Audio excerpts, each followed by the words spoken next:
förtegna, förflutna is the debut full length from BLODTÅR, however you'd pronounce all of that, which is a Swedish melodic black metal project from a fellow named Carl. That's all I know, but he's from Stockholm, and he's working with the drummer from Hair and Mistruin on this project, which is uh, basically pitched as the artist intending to fill a gap that is becoming wider and wider, a void per se, where a certain type of melodic black metal has left the building, left the hall, and a lot of more superficial shit is just kind of hitting the fan more often.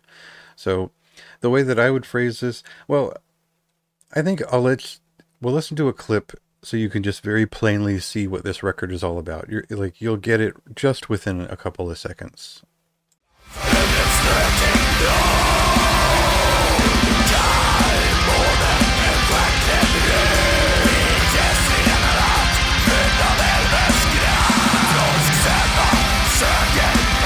So no, that's not what Windier sounds like. Maybe you just have rose-colored glasses on, but it is in that family of sort of general Viking folk and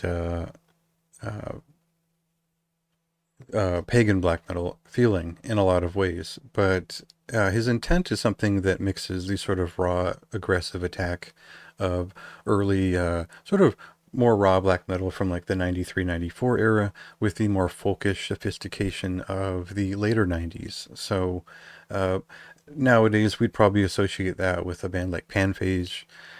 My mind goes straight to the self-titled Borknagar album, or as it calls Mustama, where there was a folkish affect to a very aggressive, atmospheric, and sometimes lead-driven sort of folkish hook that, got it all moving.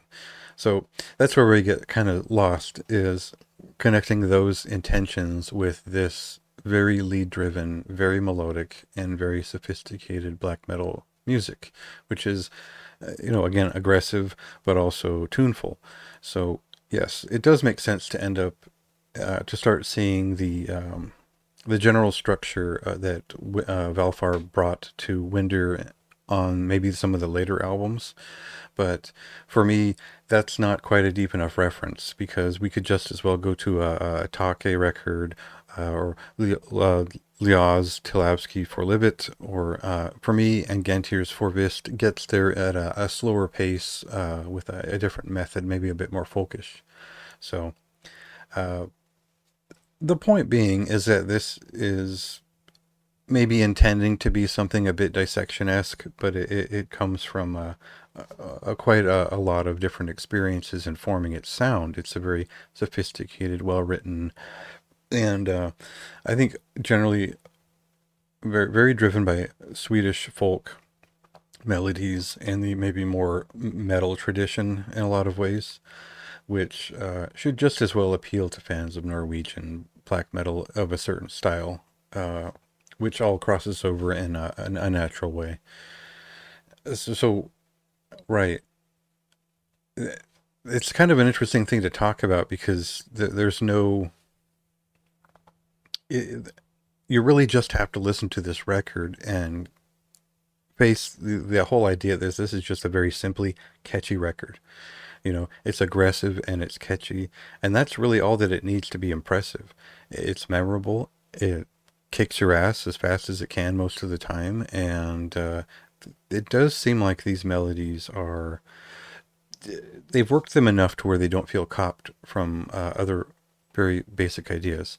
Yeah, we do start out the record with a couple of ones that feel way too familiar, but eventually the record works its way through that and finds some of its own style.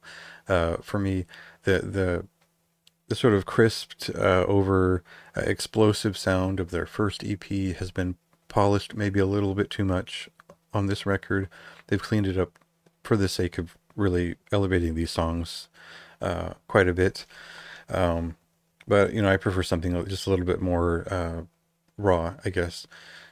So that's not a complaint. I think that the really impressive thing is that this band sounds professional already. They're impressive already. They're